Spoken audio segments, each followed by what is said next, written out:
Alright, before we get this episode started, after you watch this, if you enjoy it, please remember to subscribe, like, comment, and share. I really appreciate you taking the time to watch this video and my channel. A big thank you to you for that. Now, here's this week's episode.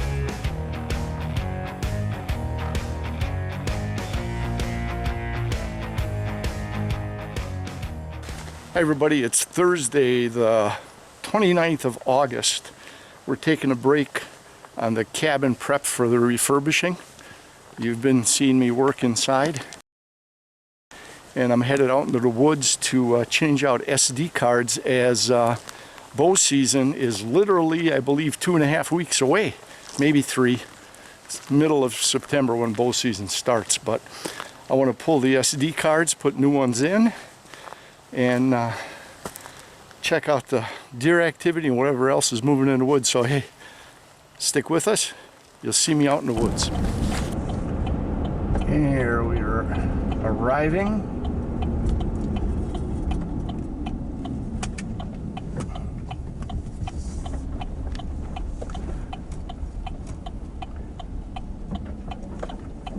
Well, people have been driving through here, that's for sure. Well, that's my first clue. There's been a lot of human activity in here. As we pulled in here, you can see the tire tracks of vehicles that have been in here. So let's see what the impact is for our public hunting challenge so far. Our pistol belt on.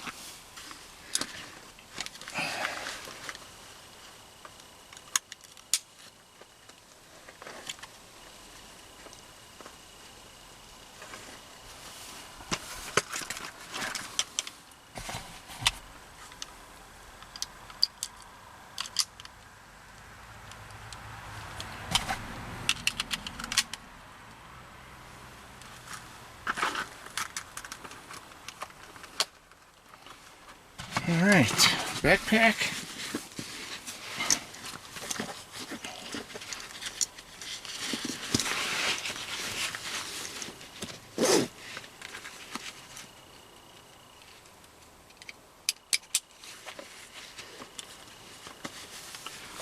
All right, we're set to go here. All right, just double checking, make sure I got my key codes and my keys for the locks on the trail cameras. Got those. All right, we're on our way.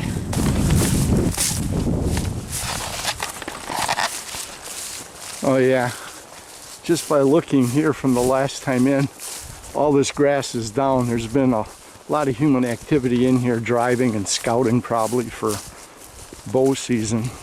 This was my first inclination of ramped up activity on this 255 acre combined DNR and state-owned public access land. Now, little did I know at this time just what was the real motive behind all this vehicle traffic and how it would affect this season's whitetail bull hunt. All right, we're heading down as we find some deer, turkey, whatever kind of animal activity we find. We'll make sure that we include you and let you know what's going on. So stick with us. Just spooked the deer. I don't know if you picked it up. It was bedded down right in here. Looked like a smaller, probably a doe, but it was bedded down right here. I don't know if I picked up a little bit of it as it bounded out and headed that way. And that had been in maybe 25 yards. 20 to 25 yards off the main trail here, and that thing just boom heard me and took off.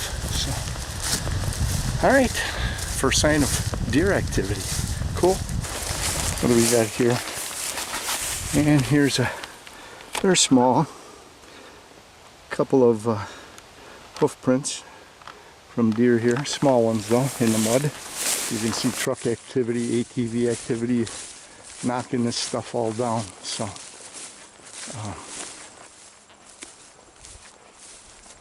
let's see what's what.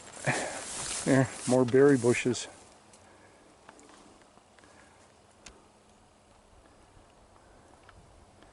We got some blackberries, raspberries right here. There they are. This is bear territory for sure. A lot of them right here on the trail. Definitely bear territory right here. So you got to be alert at all times, because if you got a bear down in there with his head down feeding on them, you come right across them, and God forbid if they got cubs with them. Now last year I had trail cameras north, and this year because of my surgery and all my downtime, I got out here late and I just concentrated on cameras over here where I bow hunted last season. And again, a lot more truck activity and ATV activity here on these trails than when I came out here the first time. Heck, the grass was up to my waist. And yeah, and everything's laying in this direction like they were going that way. So we're going to check this out and see if my trail cam is still well hidden over here. Yeah, a lot of activity here. And yeah, trail cam is still there. Alright, we're going to get on this trail cam, pull the SD card right now. Okay, we've pulled the SD card, rearmed the camera, made sure everything was okay. The last thing we do is very important. We're going to get out our gloves and our wipes. We have some sent away. Again, I am not endorsing any product. I usually buy what's cheapest at the time, so these are sent away field wipes.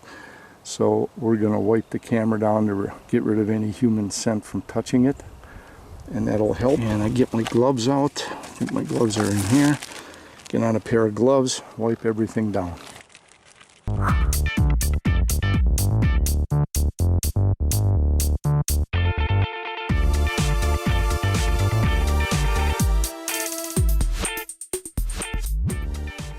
So I wipe everything down good, including the cable lock line and even the strap. Okay, get this stuff put away and on to the next camera. Okay, all geared up, ready to move on to the next cam.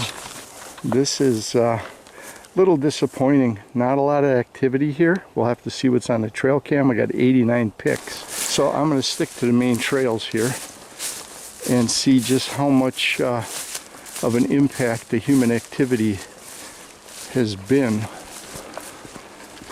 This is, you can see branches are broken here from the trucks driving. This is my entrance here.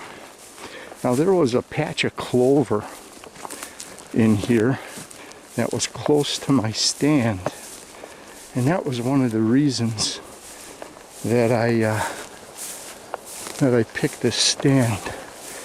And I believe it was right, oh yeah, because you can see it looked like clover and some tall grasses, and yeah, you can see the clover in here. And there's some tall grasses like winter wheat or whatever. So that's pretty cool. And problem is the weeds are creeping in on it, but yeah, you still definitely see clover here. There's a little patch of clover because my trail cam was up there and my stand was back there when I hunted last year. And you can see right here, trail. There was a trail last year that ran out that way. I know I'm in deeper this year because last season 2 of my hunts were busted because of trucks coming through the week just before gun deer season. And people are driving their trucks in here scouting just a few days before gun deer season. Duh. Anyways, I'm deeper in, so we're heading for that trail cam. That's my marker, are those down trees right there.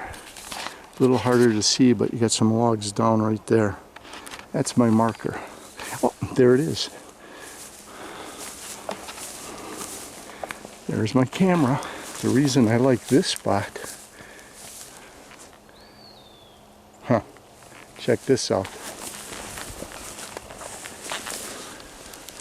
Keystone Light.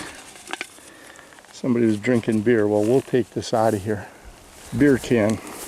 Now that was either sent as a message for my trail cam, or somebody walked past and just happened to drop it. So first thing we're going to look is check for any sign of tampering.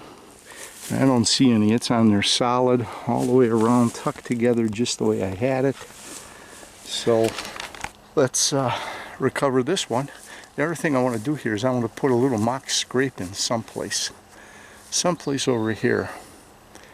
I want to rub on a tree with some sticks and get some bark off, get some buck urine down there, some dominant buck urine, and see what happens to show up. So, all right, let's get at the camera here. All right, SD card recovered out of this trail cam. This one's got 55 pictures on it. So we're set up right in this area. One thing I want to do is I want to put out a buck rub or a buck scrape. I think I got a tree that I can see right here to put a rub on, and then get a scrape made and put out some trophy buck urine. Again, I'm not pushing any product. This happens to be Tink's, and again, I buy what's on sale. Cheapest price when I'm purchasing it. This happened to be it. So it's Tink's Trophy Buck Dominant Buck Urine, and that's the key. Thinking on this tree right here, this is a dead one. Right here, let's see how sturdy this thing is. This would be perfect to get a buck rub on. That's in the ground solid, and right about this height would be the perfect spot to get the rub in. So let's get to work on this.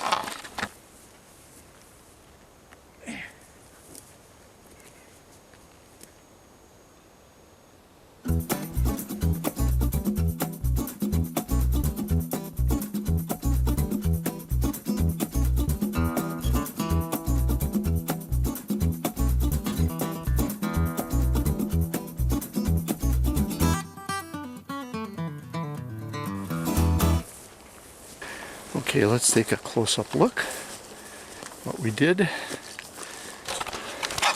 Here's the scrape, and I shot out her. Boy, you can really smell the urine. I must have put, this is what, a 2-ounce bottle? I must have put an ounce in there. I squirted it in there like the bucks were really peeing in here, because, you know, just put a little drop out. They pee in here.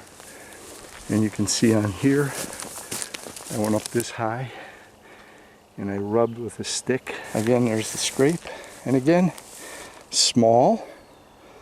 I want to make it look like the buck is beatable if we get a bigger buck in here. And yeah, you can probably see it a little better. I scraped this off with a stick. So again, the scrape, buck rub, our trail cam is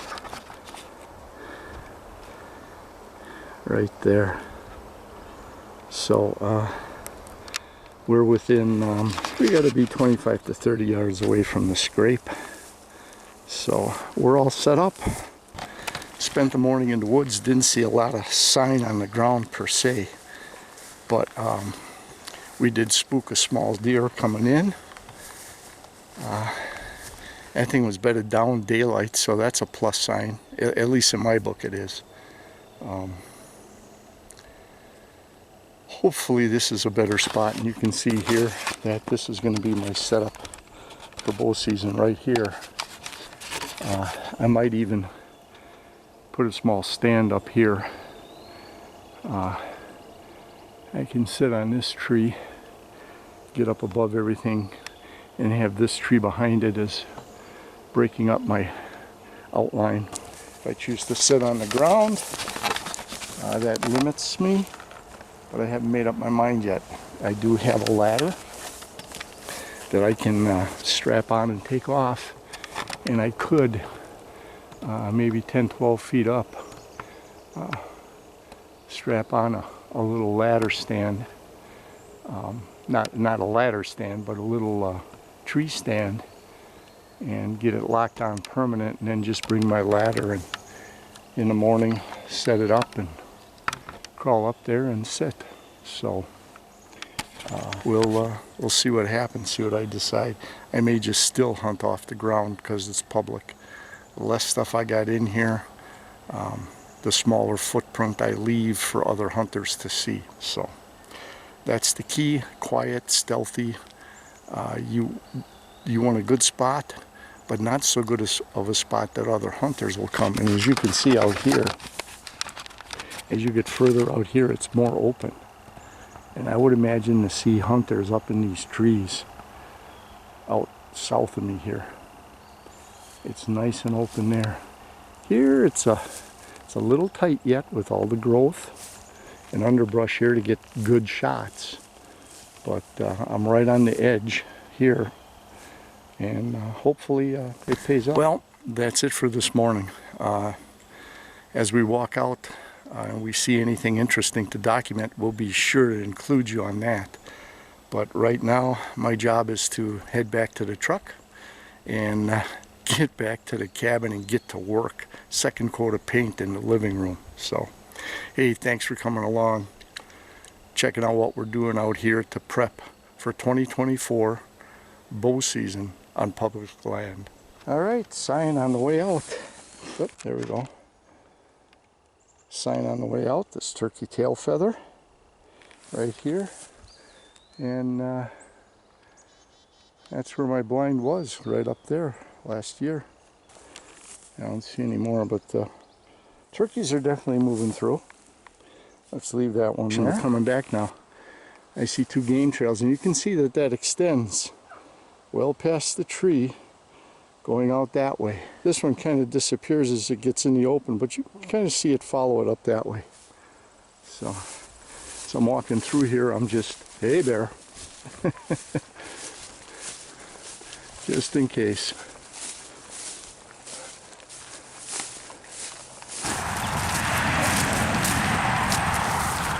There's the truck.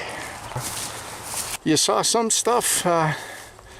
There was a little bit of sign, not as much as I like to see. We had 89 pictures on a trail cam that was by what I call the water hole, and 55 pictures deeper into the woods at an area that I want to use as my stand for fall bow hunting, that area. So I'm anxious to get back, take a look, see what's all on those.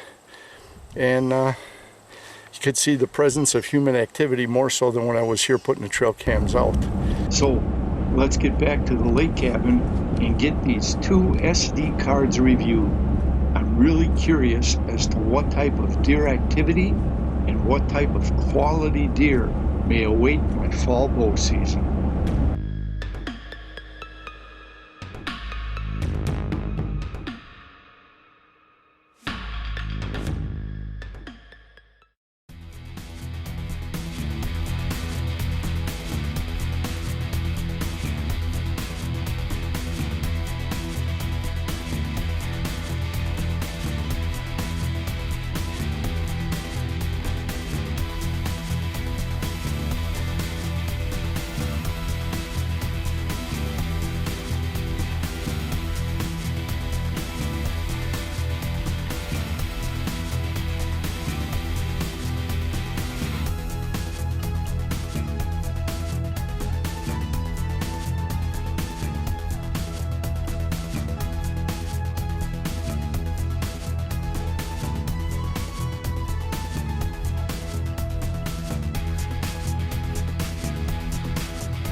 Well, this first month-long trail cam data look from 2 locations showed that, again, this season has the potential to lead to a trophy buck harvest. Now, number 1 on my hit list is the buck I named Tall Tines, a majestic-looking 8-point symmetrical set of preseason antler growth.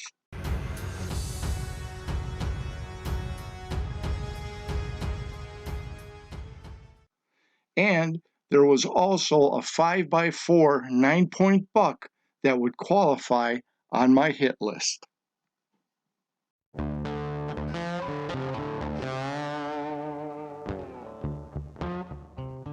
Now, make sure you join us on the next Rapid Outdoors 360's outdoor video adventure as we head out on this public hunting ground at 255 acres for one last scouting session on September 12th, just 3 days before the start of the fall whitetail bull season here in Wisconsin. Now, we also recover our trail cams and check out our final trail cam data and find out just how my plans for my fall bow season were altered and why in the end it didn't really matter.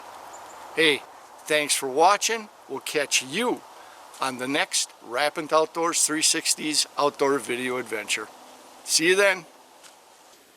Feel free to comment below, or if you don't want to comment in the public eye, we can also be reached at rapidoutdoors360@gmail.com. Now, if you know somebody you think might enjoy this video series, please feel free to go ahead and share this video or this link with your friend. And as always, whether you fish or hunt, remember, practice CCR. Catch, conserve, replenish. Make sure that that resource is available for future generations. See you next time, guys.